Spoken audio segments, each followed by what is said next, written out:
মাদারীপুরের কালকিনিতে আশ্রয়ণ প্রকল্পের ঘরগুলো ভেঙে পড়েছে। টিন ছিদ্র, দেয়ালে ফাটল থাকায় ঘরের ভেতরে বৃষ্টির পানি পড়ে। পলিথিন দিয়ে কোনোভাবে দিন পার করছেন বাসিন্দারা। রাকিব হাসানের রিপোর্ট, জানাচ্ছেন সুলতানা মরিয়ম।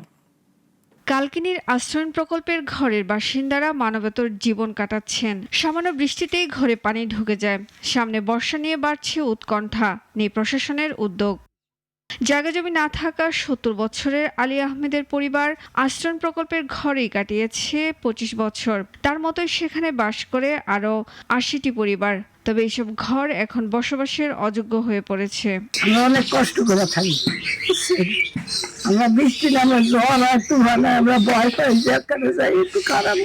ভাঙ্গাচুরা এবং আমাদের বই খাতা ভিজে যায়।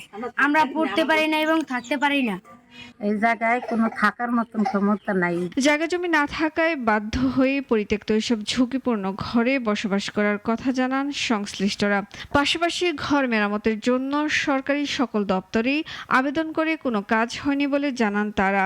এই জায়গায় মনে করেন ঘর দরজার জন্য আমরা ডিসি অফিস তৈরি গেছি, টিউন অফিসে গেছি, আমাকে কথায় কেউ সারা দেন। আমরা এই কাগজের ভিতরে থাকি, এই কাগজ সিদ্ধি হইয়া পানি পরে এর ভিতরে বহু পোলাপান লইয়া থাকি।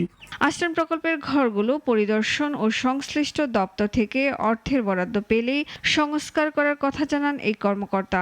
বিষয়টি আমি আমার সঠিকভাবে জানা নেই। আপনারা যেহেতু বললেন, আমি সেখানে লোক পাঠাবো বা প্রয়োজন হলে সরেজমিনে গিয়ে দেখব। পরবর্তীতে যদি তাদের সরকারিভাবে কোনো সহযোগিতা করা যায়, তাদের বাসস্থানের মান উন্নয়নে আমরা সেই ব্যবস্থা গ্রহণ করব। সংকট কাটিয়ে দ্রুতই প্রয়োজনীয় পদক্ষেপ নেবে প্রশাসন, এমনটাই প্রত্যাশা ভুক্তভোগীদের। সুলতানা মরিয়ম, নাগরিক।